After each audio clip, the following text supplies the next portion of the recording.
So, Josefina, just walk me through what recently just happened. We'll get that out of the way, and then we'll kind of get into your background. You went to the NATS, which is like a very cool competition collegiately. Yeah. And obviously big recognition for you to win first place. Yes. Yeah, I'd say it's a very prestigious collegiate competition. So I went in January to the finals in New York at the Manhattan School of Music, and I placed first there. Yeah. So obviously, this isn't like American Idol. Obviously, you don't have the best voice. What do they do, to make the competition what it is? Yeah, so every singer has to prepare 14 pieces, memorize them. You get to go in and you sing your favorite or your best showstopper first, and then the panel of adjudicators gets to choose whatever they want from those 14 selections. So you have to be very prepared and know all of your music really well. Awesome. So obviously you won first. What was the competition like? I mean, this isn't just, like you said, some county fair talent show. Yeah, no, it was some of the best singers, I would say, in the nation. It was strong competition, and it was really great to meet people from different areas of the country and just hear them and see the kind of people that I'm competing with. It was just very high caliber of singing. Yeah. So we got to this point, not easy. It sounds like you've kind of been through a journey of, kind of being I wouldn't say a normal singer, but maybe a more contemporary singer, kind of leaning into opera now, or at least these big, classical literature pieces that, we were talking about with Steve. Kind of walk me through the last 10 years, because it sounds like you've had a bit of a winding path to get here that's been pretty fun. Yeah, I have. So, just growing up, I loved singing contemporary music. I think I mentioned some earlier, but Christina Aguilera was actually one of my favorite singers, so I would love to try and riff like she did. But when I went to school in my undergraduate, that's actually when I learned about opera. And so that served as my introduction, and I've kind of been leaning towards that ever since. When the pandemic did hit in 2020, then I kind of had to figure out a way to just make financial ends meet, so I went into corporate. And that was very successful for about 4 years.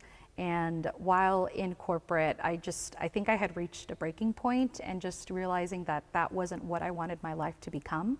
And so actually it was Women's Day, March 8th, 2025, that I rage quit my job. I just up and left and said, this isn't for me. This isn't where I want to spend the rest of my life.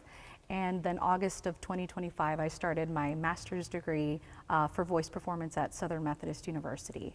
So you kind of found the way to this by singing on the side here in Preston Hollow. I did. I think singing here at Preston Hollow within those years that I was working corporate is really what anchored me down to music. So, I'd be at work, and I did get to do performances within those years, but just being at work and getting to come here and just remembering that this is where my heart is and where I want to be really helped in my journey and just kind of guiding me towards where I am now.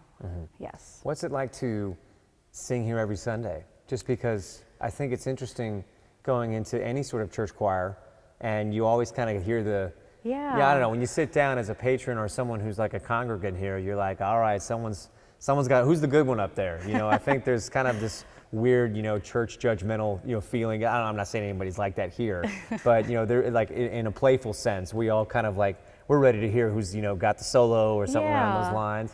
What's it like to come here and, I don't know, belt out your voice in this great area and kind of to see the faces of everybody? Yeah, I think that this church is so supportive, and so I love to share my gifts, and I just feel, again, like I said, supported. And a lot of the churchgoers here, the choir members here try to come to my concerts or anything that I'm doing, so it's great to get to share my gift with them and feel so supported. Cool. Yeah.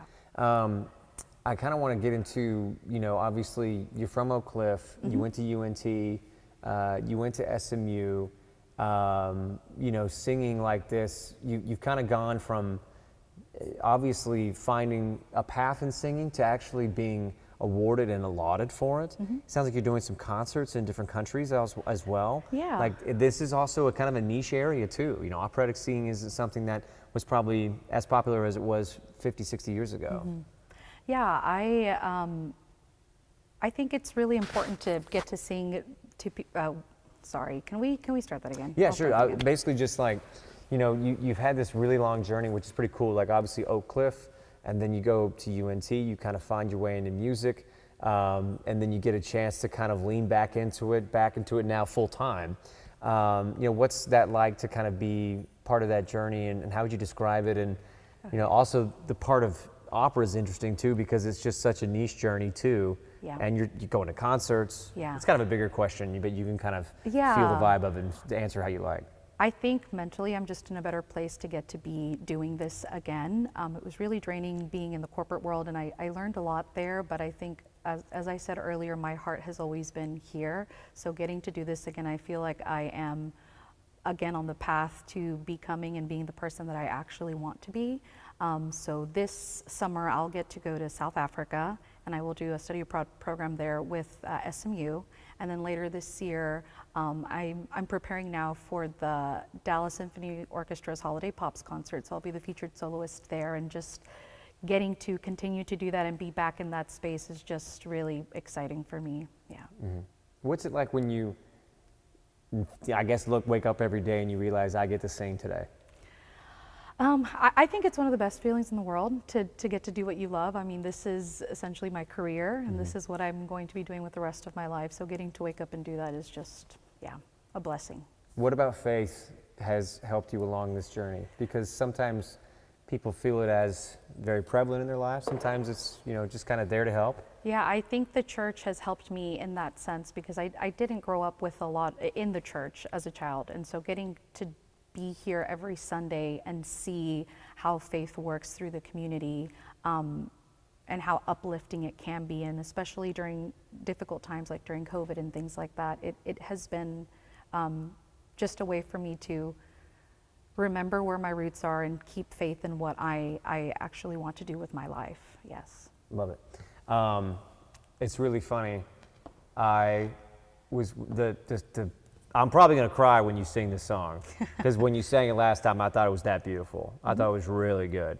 What do you have to say to people who think opera's, you know, old-fashioned or not of the times? Because if it can just kind of have that impact on me, you know, imagine what it could have the impact on you. Yeah, I'd say that people need to come into it with an open heart, because I think opera is just like any other piece of music. You know, you have these artists who write lyrics and music, and people feel like, oh, I connect with that because I understand it. But if they come to the operas, it's in the music, the emotion that it's trying to portray. So I think it's just give it a chance, and you'll be surprised with how much you actually enjoy it and how much you can connect to it, because that's what music does.